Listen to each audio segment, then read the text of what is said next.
Revelation is one of the most confusing books in the Bible. Some people avoid it completely, others obsess over it, trying to decode every symbol, every number, every event. And if we're honest, it can feel overwhelming. But what if we've been approaching it the wrong way? What if Revelation wasn't written to confuse us, but to give us hope? Part of the reason Revelation feels so confusing is because of how it's written. It's full of symbols, beasts, horns, dragons. It's not meant to be read like a news article. It's also what we call apocalyptic literature, similar to parts of Daniel or Ezekiel, where imagery is used to reveal deeper spiritual truths. And maybe most importantly, Revelation was written to real people, to real churches in a real moment in history. Before it speaks to us, it first spoke to them. So when we come to Revelation today, Christians tend to interpret it in a few different ways. Some people read it mostly as the past. This view sees Revelation as describing events that already happened, especially during the time of the Roman Empire, the persecution, the struggle, the pressure the early church faced. In this view, Revelation was primarily meant to encourage believers back then to stay faithful in the middle of suffering. Others read it mostly as the future. This view sees Revelation as describing events that are still to come, things like a great tribulation, the rise of the Antichrist, and the return of Jesus. It often focuses on timelines and trying to understand what will happen next. And then there's another way of reading it. Some see Revelation as describing patterns that happen again and again throughout history, the struggle between good and evil, the kingdom of God and the kingdoms of the world, faithfulness in the face of pressure. In this view, Revelation isn't just about the past or the future, it's something we're living in even now. Now, faithful Christians land in all of these places, and that's important to say.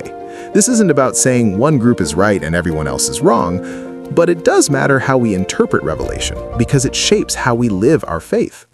One of the biggest areas where this shows up is in how we understand something called the millennium.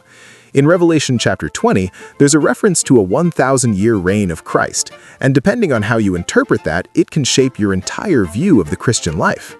Some believe that Jesus will return before this 1,000-year reign. This is often called a premillennial view. In simple terms, it means things in the world may get worse, and then Jesus comes to establish his kingdom.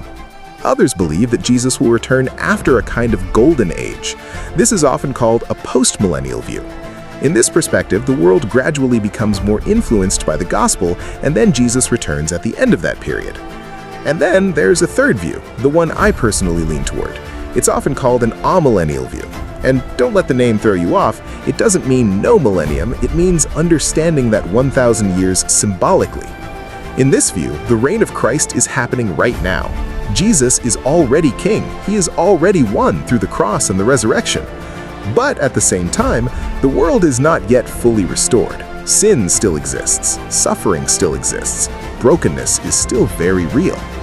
So we live in what we might call the tension of the already but not yet. Jesus has already won, but we are still waiting for everything to be made new. And for me personally, this perspective has been grounding. It keeps me from expecting too much from this world right now. I don't assume everything is going to get better and better, but it also keeps me from fear. I don't panic when things seem to be getting worse. Instead, it brings me back to something simple. Jesus is king right now. Not someday, not eventually, but right now. And that changes how I live. It means my faith isn't about trying to figure out a timeline. It's about following Jesus today in my everyday life, in my relationships, in my struggles, in my decisions. Now, depending on how you see Revelation, you might naturally lean in different directions. If your focus is mostly on the future, you might find yourself constantly watching for signs, trying to understand what's coming next. If your focus is more on progress, you might expect the world to steadily improve over time. And again, faithful Christians hold all of these views. But here's the key. Your interpretation doesn't just shape what you believe, it shapes how you live. And this is where we have to come back to the heart of Revelation, because at its core, Revelation is not mainly about beasts or timelines or charts, it's about Jesus. In Revelation, Jesus is revealed as king, not Rome, not political power, not chaos, Jesus. And interestingly, the central image of victory in Revelation is not a warrior, it's a lamb that was slain. Which means victory doesn't come through domination, but through sacrifice, through faithfulness, through endurance. And that's the invitation of Revelation, not to figure everything out, but to remain faithful, to trust that Jesus is reigning even when life feels uncertain, to hold on to hope even when the world feels broken, to keep following him even when we don't have all the answers. So, however you understand the details of Revelation, don't miss the point. Jesus wins, the Lamb reigns, and our call is to be faithful. You don't need to understand everything in Revelation to trust the one it reveals. And maybe that's the simplest way to read this book, not with fear, not with anxiety, but with hope.